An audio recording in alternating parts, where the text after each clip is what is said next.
Meus irmãos, que a graça e a paz do Senhor das Missões esteja com cada um. É com muita alegria que nós vamos para a quarta aula do mini curso de missões, Todos os Povos na Mira de Deus.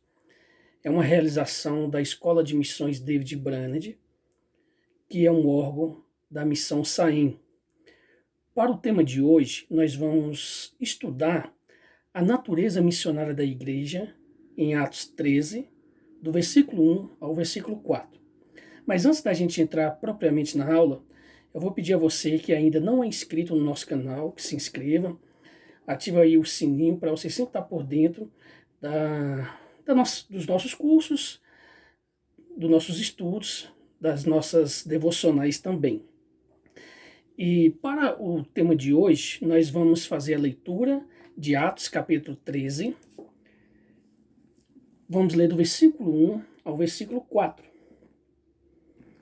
Diz assim: Havia na igreja de Antioquia profetas e mestres: Barnabé, Simeão chamado Níger, Lúcio de Cirene, Manaém, que tinha sido criado com Herodes, o tetrarca, e Saulo. Enquanto eles estavam adorando o Senhor e jejuando, o Espírito Santo disse: Separem-me agora Barnabé e Saulo para a obra a que os tenho chamado. Então, jejuando e orando, e impondo as mãos sobre eles, os despediram.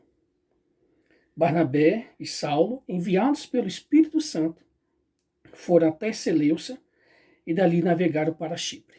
Amém. Vamos ficar até aqui. Irmãos, o pastor Oswald Smith, ele disse assim: por que alguém deveria ter o direito de ouvir o evangelho duas vezes antes de todos o terem ouvido pela primeira vez? Ele continua questionando. Nós falamos da segunda vinda de Jesus, quando muitas pessoas ainda não ouviram falar da primeira vinda de Jesus. O pastor Oswald Smith foi pastor da Igreja dos Povos no Canadá. E ele foi um homem muito envolvido com a filosofia de missões na igreja local. E nós, quando pensamos na natureza da igreja, nos perguntamos: o que uma igreja local pode ou deve fazer por missões locais, nacionais e mundiais? Atos, capítulo 13, do versículo 1 ao 4 e também no versículo 9, apresenta algumas, vamos dizer, características de um verdadeiro missionário. A primeira diz no versículo 2 que o missionário ele é separado. Olha, a igreja separa por ordem de Deus. Estão vendo como é feito o trabalho? A soberania de Deus e a responsabilidade da igreja. Não é só a igreja. A igreja obedece à ordem de Deus. Também não é alguém que diz: Deus me chamou. Mas Deus chama e ordena a igreja que separe. No versículo 4 fala que o missionário ele é enviado. Ele é enviado pela igreja por ordem do Espírito Santo. O Espírito de Deus envia as pessoas, os missionários, através da igreja. E a terceira característica do verdadeiro missionário é que ele é saturado do Espírito Santo. Está no versículo 9. Ele é cheio do Espírito Santo, ele é guiado pelo Espírito Santo, impulsionado pelo Espírito Santo. Irmãos, o fato é que cada igreja local deve ter a visão que nós vamos chamar de glocal. Quer dizer o quê? Global e local. Como nós já vimos na aula sobre a geografia missionária em Atos 1:8. É uma visão simultânea, ao mesmo tempo local e também mundial. E uma igreja pequena, ela não só pode, como deve fazer missões. Quando ela se junta a outras igrejas para orar, para enviar sustento, para enviar missionários ao campo. Tudo depende dessa igreja ser desafiada, depende dela receber a visão, ser mobilizada e dela aceitar essa responsabilidade que é da tarefa missionária. O primeiro ponto que eu quero desenvolver com vocês é que vamos pensar aqui num breve contexto da igreja de Antioquia da Síria, porque existe a Antioquia da Pisídia. Esta daqui, em Atos 13, refere-se à igreja da Antioquia da Síria. Ali era a maior potência missionária fora de Jerusalém, claro. Ali era a igreja mãe de todas as igrejas gentílicas. Ali também era uma igreja formada por grande parte pelos dispersos de Jerusalém. Era uma igreja visionária, ela via o mundo inteiro como um campo missionário, ela atuava onde ela estava. Vocês vão ver que os obreiros trabalhavam incansavelmente onde estavam, mas também enviava para lugares distantes. E foi a agência missionária de Paulo. Serviço, o envio, onde tinha o apoio, o relatório. E assim, Paulo ele servia lá, juntamente com Barnabé, foi enviado por essa igreja, foi apoiado por essa igreja, e ele prestava relatórios. Quando voltava das viagens, ele prestava relatórios a esta igreja, que é outra coisa fundamental quando a gente pensa nas características do verdadeiro missionário. Ele presta relatórios. E isso é fascinante porque hoje que a gente divide igreja e agência missionária, mas naquela época cada igreja era uma agência missionária. Não havia essa distinção. A igreja em si é uma agência missionária. E aí é o segundo ponto, sobre a igreja de Antioquia. Vamos observar ela como um povo missionário. Nós vamos trazer aqui algumas ideias do pastor Hernan Dias Lopes que são bem interessantes sobre a igreja de Antioquia como um povo missionário. Primeiro, a gente vai observar que era uma igreja cujos membros eram parecidos com Jesus. Lá em Atos 11, 26, diz que foi ali que, pela primeira vez, foram chamados de cristãos, né, os seguidores de Jesus. Então, os crentes ali daquela igreja procuravam parecer tanto com Cristo, com Jesus, que foram chamados de cristãos. E se nós queremos, de fato, ser uma igreja que influencia, vamos dizer, a cidade e também impacta o mundo, precisaremos ser o quê? Igual a Jesus, andar como Jesus andou. Ser cristãos, de fato. Porque o cristianismo, ele é missionário em si. Ele é chamado para testemunhar. Assim é o evangelho, testemunhar Cristo. Então nós precisamos parecer cada vez mais com Cristo, andar com Cristo e apresentar Cristo. Depois, em segundo lugar, vamos observar que foi uma igreja que nasceu debaixo de grande perseguição. Nós vamos observar lá em Atos 11, do versículo 19 ao 25, que a igreja de Jerusalém, ela atendeu à chamada missionária, estabelecida por Jesus lá em Atos 1:8. E depois do martírio de Estevão, houve essa grande perseguição.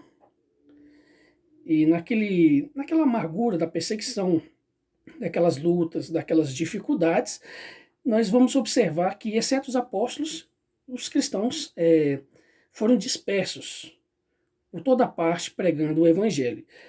Ou seja, cada crente, um missionário. Cada igreja, uma agência missionária.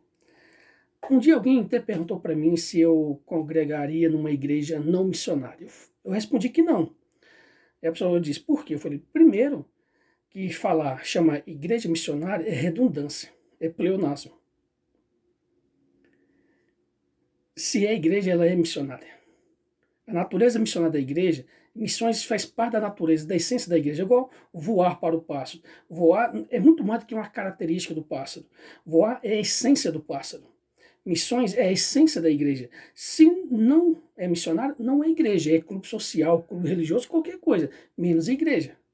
Então, se eu quero uma igreja para congregar, naturalmente ela é missionária. Então, a gente vê que esses primeiros cristãos, aí os que foram dispersos, saíram pregando a palavra de Deus, por causa da tribulação que veio ali sobre Estevão, eles se espalharam pela Fenícia, Chipre e Antioquia. Aí o terceiro ponto que a gente tem que observar sobre a igreja de Antioquia como um povo missionário é que era uma igreja que priorizava a obra missionária, que é o texto que nós lemos para a aula de hoje como base. A igreja de Antioquia, ela recebe a instrução da palavra, ela ora, ela jejua, é uma igreja ativa. O Espírito, ele dizia à igreja, ele falava com a igreja atendia, o Espírito mandava separar, a igreja separava, e mandou separar ali, no caso, 2 de seus pastores, dos principais, e mandar separar para a obra missionária. É interessante a gente observar o perfil desses 2 missionários, né? A qualificação, vamos dizer, a bagagem que eles tinham para ir para missões, que mostra exatamente que a igreja tem que mandar os seus melhores, né, para os campos distantes. A igreja, ela não questiona e nem adia a ordem do Espírito Santo. Prontamente obedece. Aí Barnabé e Saulo receberam a imposição de mãos e foram despedidos. Essa imposição tem vários significados, desde a igreja se responsabilizando por eles, a igreja reconhecendo eles, entendeu? Por isso que a gente vê a importância da igreja local, esse reconhecimento. E eles são enviados para o campo. Aí cada igreja, ela deve ser uma agência missionária. Isso aqui é uma aplicação que a gente está fazendo. E cada crente deve ser uma testemunha de Cristo. Isso é muito importante para nós. E aí, avançando, nós vamos já para o terceiro ponto da nossa aula, que uma igreja missionária é uma igreja que possui liderança forte. O versículo 1 deixa claro que lá existiam profetas e mestres. Profetas eram os pregadores da palavra de Deus. Os mestres são aqueles dotados do dom do conhecimento para instruir na doutrina. Aqui nós vamos perceber uma liderança plural na igreja. Não é uma liderança centrada em uma pessoa. É uma liderança plural, líderes de diversos lugares que nós vamos observar. Aí vai citar o quê? Que essa igreja desenvolveu uma liderança local muito forte e multicultural. Isso que é interessante observar aqui. A gente observa isso porque, um exemplo, no momento eu pastorei uma igreja em São Sebastião, no Distrito Federal. O pastor Felipe Niel, pastor da Igreja Batista, acho que é Vida Nova, em Águas, em Caldas Novas, que é uma cidade turística do país. Então você imagina a rotatividade de pessoas que vão ali naquela cidade e que a pessoa ali no momento que ir até a igreja, então pode visitar a igreja dele, vamos dizer. Isso aqui é só um exemplo. Então pessoas de vários lugares do Brasil e até do mundo passam por lá. Claro, existem os membros, as ovelhas fixas, as pessoas que moram ali em Caldas Novas, mas existem as pessoas que visitam e vão lá. Aqui no caso, a liderança é formada mesmo, ela é multicultural. Nós vamos observar aí, ó, Barnabé e Saulo, que eram judeus, helenistas, e eram biculturais. Nós vamos ver Chipre e Tarso, né, no caso deles aqui. Barnabé de Chipre e Saulo de Tarso. Nós vamos ver 2 africanos, que são Simeão, sobrenome Níger, Níger significa negro, preto, e Lúcio de Cirene. Nós vamos ver aqui Manaém, que era judeu, ligado à cultura gentia real, meio irmão de Herodes, Antipas, que é o Herodes apresentado lá nos evangelhos. Então a gente observa aqui uma liderança plural, é muito interessante isso, ver essa equipe trabalhando e servindo na causa. E, além da igreja missionária ser uma igreja que possui liderança forte, ela também é uma igreja em que os obreiros servem ativamente. Eles não têm títulos, não é questão de títulos. Eles têm funções e eles exercem prazerosamente aquilo. Nós vamos ver algumas palavras aí, ó, no versículo 2. Fala de servindo, jejuando, orando. O termo aqui, servir, tem o sentido de servir publicamente. E além de ser publicamente, voluntariamente. Esse termo aqui, servir, significa o quê? Servir ao Senhor e como um canal de bênção, ou seja, uma bênção de Deus na vida das pessoas, como um canal na vida dos irmãos, E tem o sentido de servir ao Senhor, fazer tudo para o Senhor, tudo para a glória do Senhor, tudo em nome do Senhor. O sentido assim de ser abençoador, edificador, ou seja, esses obreiros, eles eram abençoadores, edificadores. Diz também que eles jejuavam. Muitas vezes o jejum está ligado à oração. A oração fervorosa, a oração vigilante. Esse sentido de se humilhar, de buscar a presença de Deus, de reconhecer o poder de Deus. E trata-se de abstenção voluntária de alimentos, né? Não é algo obrigatório, mas é uma abstenção voluntária de alimentos. E por último fala sobre oração. Uma igreja missionária é uma igreja que caminha de joelhos em oração. Uma igreja que intercede, que clama, que busca. Uma das razões da igreja é a oração. Há muitas razões para orar, há muitos propósitos para orar. E aí nós vamos ver que também, né, a igreja missionária é uma igreja que sabe que o Espírito Santo é quem chama e envia. Isso é importante. Há um problema quando alguém diz que o Espírito Santo chamou, mas a igreja não reconhece, ou quando a igreja reconhece, mas que o Espírito Santo não chamou. Aqui não há esse problema. O Espírito Santo chama e a igreja entende, obedece ali. Ninguém é desobediente, nem a igreja é desobediente à obra do Espírito Santo, nem as pessoas se oferecem para fazer sem serem chamadas. Porque missões é para quem é chamado, para quem é cristão. Você fala, mas é um chamado específico? Não. Cada cristão é um missionário. Para ser cristão tem que ser chamado. Não é aquele que diz, Senhor, eu vou te seguir onde o Senhor quiser, mas deixa eu me enterrar meu pai. Jesus, não. Não é você que impõe as condições, não é você quem diz quando vai me servir. Primeiro, não é você que se oferece, eu que chamo. E segundo, eu que coloco as condições. Deixa os mortos enterrar os seus próprios mortos. Então, ninguém entra na obra de Deus sem ser chamado. E ninguém sai quando é de fato chamado. Então, a gente vai observar sobre a vocação missionária da igreja. Não se consagra ninguém a missionário. Isso é obra do Espírito Santo, ele é que consagra. Não é título. Missionário não é título, é vocação. Vocação que é chamado. Cada cristão é chamado a levar a preciosa semente do Evangelho. Vocação, como a gente mostrou na aula de geografia missionária, lá em Atos 1:8, vocação é diferente de direção. Vocação é o que você faz. Direção é o lugar que Deus vai mostrar. Nós vimos lá em Atos, por exemplo, que também foi uma outra aula que a gente teve, sobre a direção, o programa missionário, como é conduzido, lá em Atos 16, do versículo 6 ao 10, que o apóstolo Paulo, com a equipe, queria ir para a Ásia, o Espírito Santo direcionou para a Europa. Então, aqui a gente vê o quê? Eles são vocacionados para missões e são direcionados para a Europa. Então, vocação é uma coisa, direção é outra. Você não diz, eu fui vocacionado para fazer missões no Japão. Não. Você é vocacionado para ser missionário e Deus te direcionou para o Japão. Porque você é missionário tanto no Japão, no Brasil, na Itália, em qualquer país.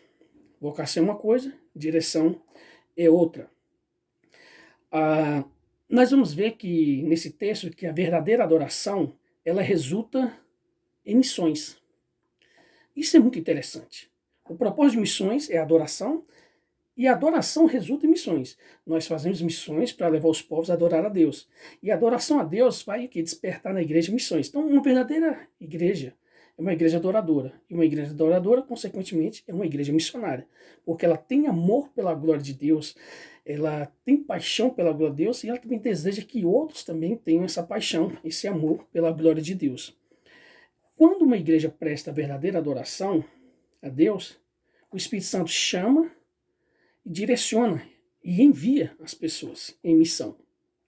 O chamado missionário, ele é uma consequência natural da verdadeira adoração.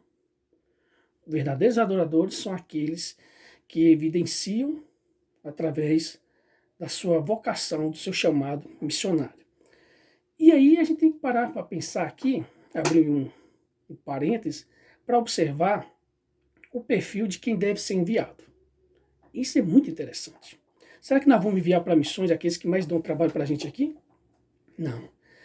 Quem não é uma bênção perto, não vai ser uma bênção longe. Bom, nós vamos observar aqui Barnabé e Saulo. Nota-se que esses homens chamados por Deus para realizar essa obra, eles faziam parte das pessoas mais capazes da igreja. Então aqui a gente já observa o perfil dos que devem ser enviados. Opa, o microfone caiu aqui. Chamados, eles são chamados para a obra. Qual é a obra? Evangelizar os grandes caminhos de Roma, aqui no caso. Também o oeste. Quem deve ser enviado? Os mais preparados, os mais capacitados, os melhores, os que farão falta. Entendeu? Aqueles que farão falta. Não é aqueles que vão e não vão fazer falta. São aqueles que são ativos na igreja. Os submissos. Vocês vão ver que a liderança ela é submissa à igreja. A igreja é submissa à liderança, todos submissos a Cristo. É muito importante a gente observar isso, porque muitos missionários voltam do campo por causa de problema de liderança ou de submissão. A segunda causa do retorno antecipado dos missionários do campo é a falta de recurso financeiro, mas a primeira tem a ver com falta de preparo adequado.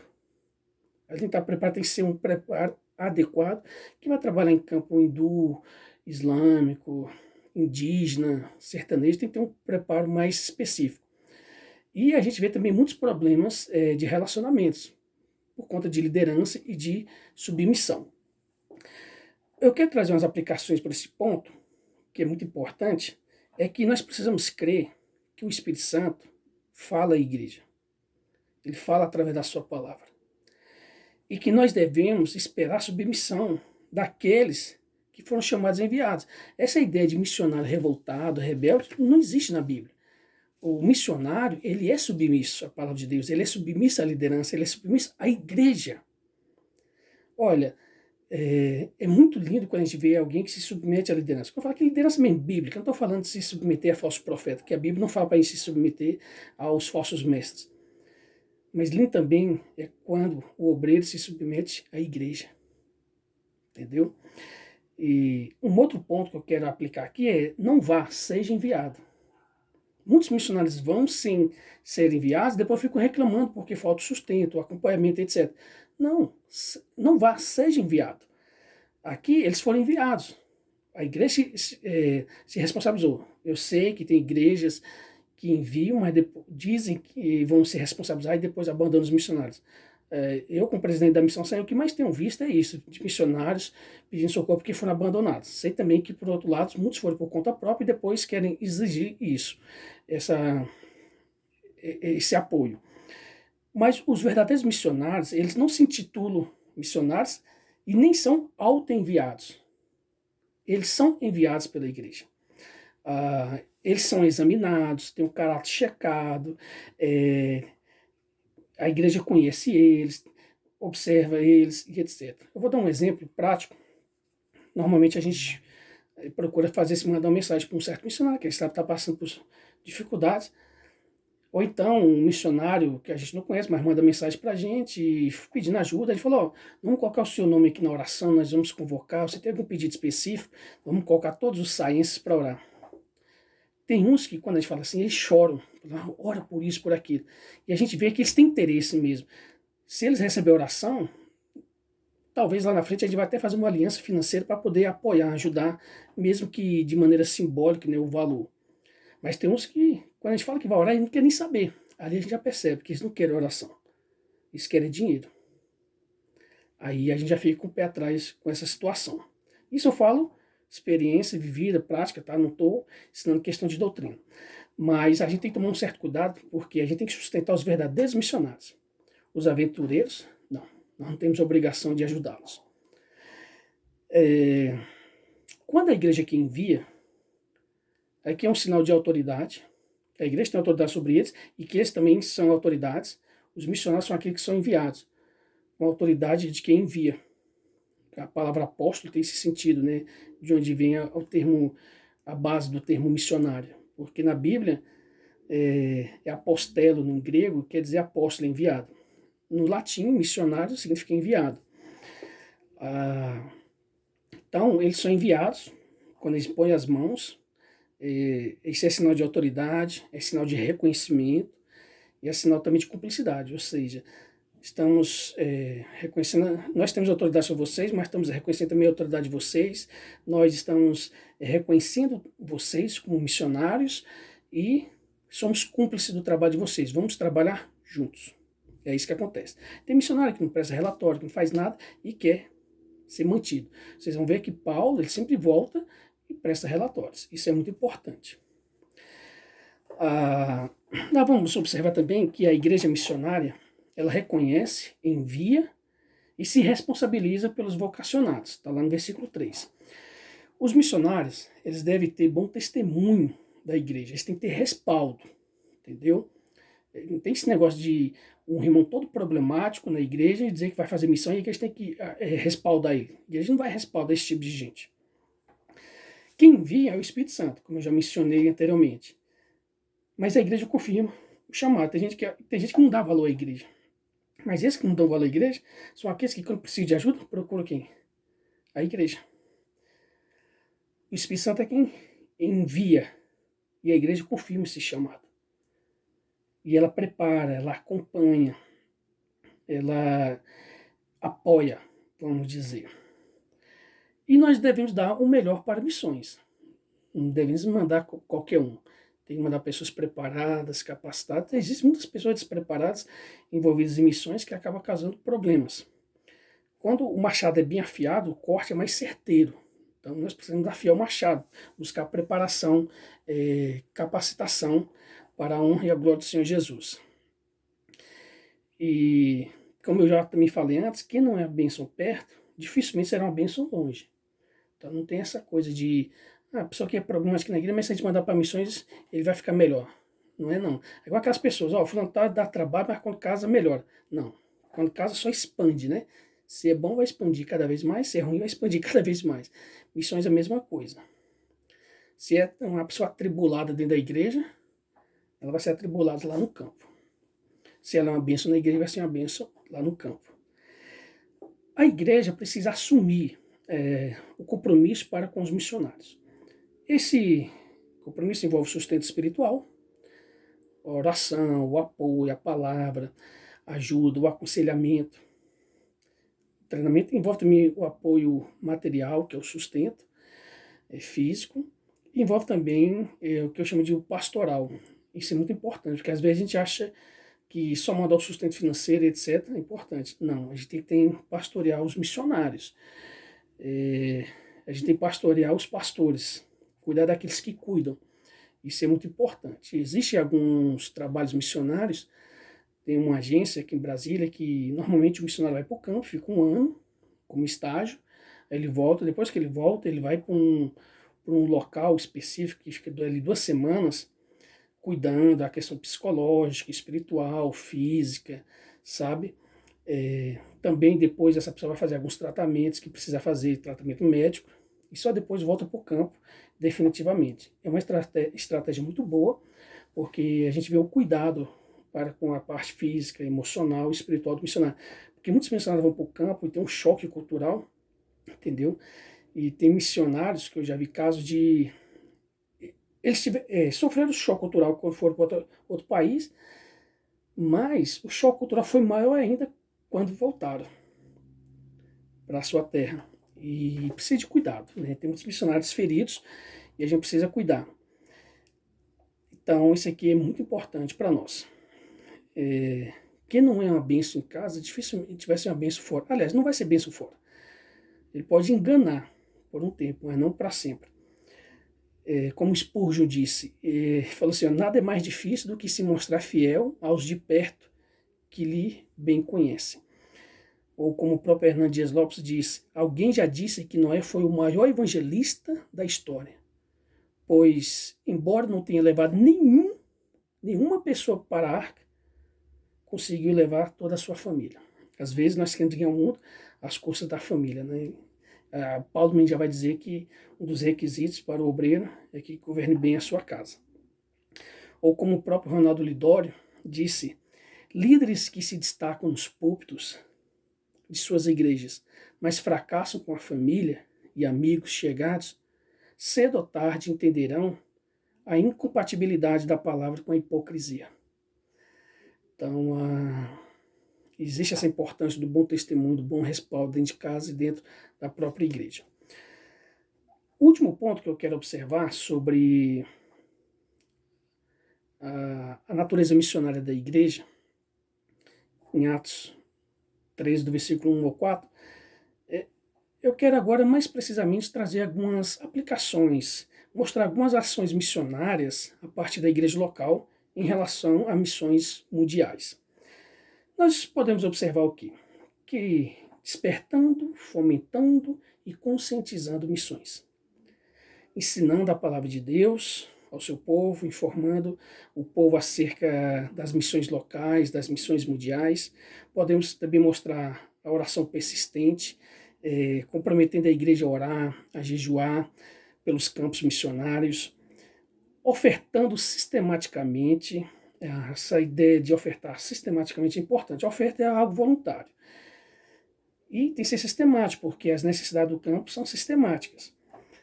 A gente tem que entender isso como premissas também, dar o melhor, algo como sacrifício, com amor. A Bíblia até fala, Deus ama quem dá com alegria, fazer isso com fidelidade, com amor.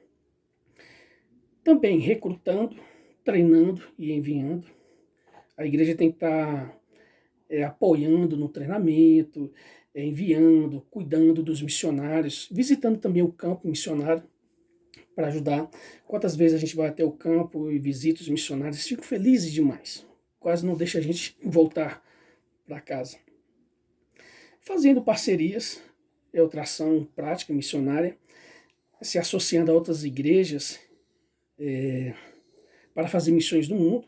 Às vezes uma igreja só não consegue, mas 3, 4, 5 igrejas se juntando consegue. Cuidando de quem cuida, pastoreando, supervisionando os candidatos e também os missionários, aqueles que estão sendo preparados, orientando, fortalecendo, ou aqueles que já estão no campo, fortalecendo também. Esse aqui eu acho muito interessante, estabelecendo prioridades e estipulando alvos. Como assim? Nós não podemos desperdiçar nossos recursos humanos e financeiros. Vocês sabem que a Igreja Evangélica Brasileira ela desperdiça muito seus recursos financeiros e humanos. Nós não podemos perder tempo. Temos que estabelecer prioridades. Quando a gente estabelece prioridades, tudo que é supérfluo a gente vai deixando de lado. E até mesmo, às vezes, coisas boas nos impedem de fazer coisas melhores. Então, quando a gente tem prioridade, a gente pega até essas coisas boas e deixa de lado. Porque a gente tem um alvo, a gente tem um foco. Aí a gente precisa estabelecer prioridade e também estipular alvos. Estipular alvos que é o quê? Nosso alvo é o quê? É que seja uma igreja inteiramente missionária. Porque se não é missionário, não é igreja. Então a gente está errado. Então uma igreja a igreja é missionária por natureza. Mas as características de uma igreja é o quê? Ela ora por missões, ela oferta, ela treina, ela envia, ela tem comunhão, ela é verdadeira adoradora e etc. Então o foco é esse. Igreja é missionária. Também enganjando todos os membros. Qual é a ideia? Deus tem trabalho para cada membro da igreja. Há trabalho suficiente para todos nós. Somos todos missionários. Podemos até criar essa hashtag. Somos todos missionários. Não precisa ninguém querer o lugar do outro. Cada um tem um chamado para esta obra. Na verdade, a serra é grande e poucos são os trabalhadores. Aí a gente precisa o quê? Enganjar todos os membros. Todo mundo. Não é que todo mundo vai fazer a mesma coisa. Mas todo mundo vai trabalhar com o mesmo propósito. Não é trabalhar só por trabalhar. Porque podemos ter um time de futebol onde todo mundo joga, mas cada um com uma forma diferente. Não. Cada um tem uma posição, mas todos têm um só propósito, que é vencer. Nós vamos levantar intercessores, mantenedores, treinadores, enviadores, missionários, propagadores e etc. Resumindo, a gente pode formar essa ideia de um conselho missionário. Aí você fala assim, mas nós vamos transformar missões no departamento? Não. Missões não é um departamento. Missões faz parte da natureza da igreja. Missões não é para um grupo seleto de pessoas fazerem. Mas o Espírito chamou Barnabé e Saulo. Sim, para essa obra específica. Mas a igreja toda estava envolvida em oração, no sustento e no apoio daqueles missionários. Porque se a gente for formar um conselho missionário, Quem é o presidente desse conselho? É o pastor. Às vezes é difícil, talvez é mais fácil convencer uma igreja do que um pastor acerca de missões. Porque se o pastor não tiver essa visão, aí atrapalha tudo. O pastor é o líder de missões. É igual o ministério de música que alguns falam. Quem é o líder do ministério de música? É o pastor. Mas se eu não for músico, não tem problema. Eu não sou músico. O responsável sou eu pela liturgia da igreja. Eu que tenho que acompanhar todo o grupo de música, selecionar as músicas, mostrar para eles como é que é a liturgia e etc. Tem que partir do pastor. O pastor tem que liderar. Ele tem que ser o primeiro a abraçar. Ele tem que ser o primeiro a levantar a bandeira missionária. Aí eu quero ir para as considerações finais, mostrando primeiro que Jesus, como o missionário por excelência, ele não enviou ninguém ao tanque de Betesda, ele mesmo foi lá e fez. Isso é muito interessante a gente observar. Precisamos também observar o instrumento da missão. A igreja local é o meio que Deus usará para a propagação do evangelho até os confins da terra. A Bíblia me fala lá em Mateus 24:14. E este evangelho do reino será pregado pelo mundo inteiro para testemunha a todas as nações e então virá o fim. Como eu disse, missões não é um departamento. Em um mundo com mais de 1 bilhão de pessoas, fala que 1 bilhão de pessoas que nunca ouviram falar, acredito que é bem mais de 1 bilhão, quase chegando a 2 bilhões de pessoas que nunca ouviram falar do Evangelho. Então é inaceitável que missões mundiais sejam relegadas a um programa, a um departamento, a um compartimento da igreja, algo reservado para um certo grupo de pessoas. Não. Para o alcance mundial de missões, é preciso uma visão global de missões. A ideia é o quê? Campo global de missões, igreja com visão global de missões e o cristão global. Sempre essa visão, cristão global, igreja global e campo global. Eu costumo dizer para a minha congregação que nós não temos que escolher entre impactar a nossa cidade e o mundo. Como a igreja de Antioquia da Síria, ela tem que impactar a cidade e também o mundo. Nós devemos pregar o evangelho onde estamos, onde vivemos e também além de onde vivemos. Lá em Atos 1:8, a gente aprendeu isso em uma das nossas aulas, assim, mas recebereis poder ao descer sobre vocês o Espírito Santo e serão minhas testemunhas, tanto em Jerusalém, ou seja, onde estão, como toda a Judéia, onde estavam localizados Jerusalém, como em Samaria, que ficava ao norte, e até os confins da terra. Aí o engajamento ele é de todos nós. Como assim? Certamente que Deus está chamando toda a sua igreja para estar comprometida em maneiras diversas de fazer a sua glória conhecida em toda a terra. Afinal, amar Jesus é também fazer com que até o último povo da terra o conheça. Eu quero encerrar aqui, mas antes da gente orar, concluindo, eu quero apresentar alguns livros nessa área que podem ajudar bastante sobre a natureza missionária da igreja. Tem aqui o livro Quem se importa?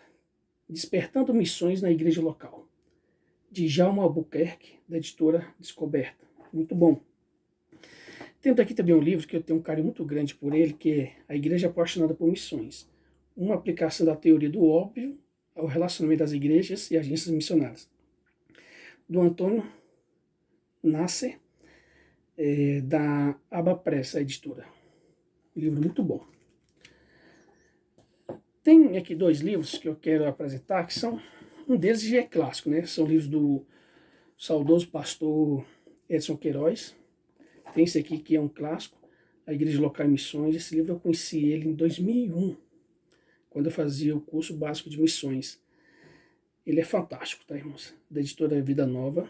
E tem um outro livro desse mesmo autor, Administrar Missões, Tarefa da Igreja Local. Muito bom também. Eu quero também aqui indicar Como Organizar um Ministério de Missões em Sua Igreja, do Sebastião Lúcio Guimarães. É um livro muito prático, da editora Ultimato. É bem interessante, ele vai bem direto no assunto, é um livro fino, mas é bastante prático sobre missões na igreja. Tem esse livro aqui do Charles Van Enge, Charles Van Enge, Povo Missionário, Povo de Deus, por uma redefinição do papel missionário da igreja, editora Vida Nova. Ele é muito bom, o meu professor de missões urbanas indicou esse livro, muito bom. E tem um outro livro que fala Guia para Missões de Curto Prazo, recursos práticos para antes, durante e depois da viagem missionária.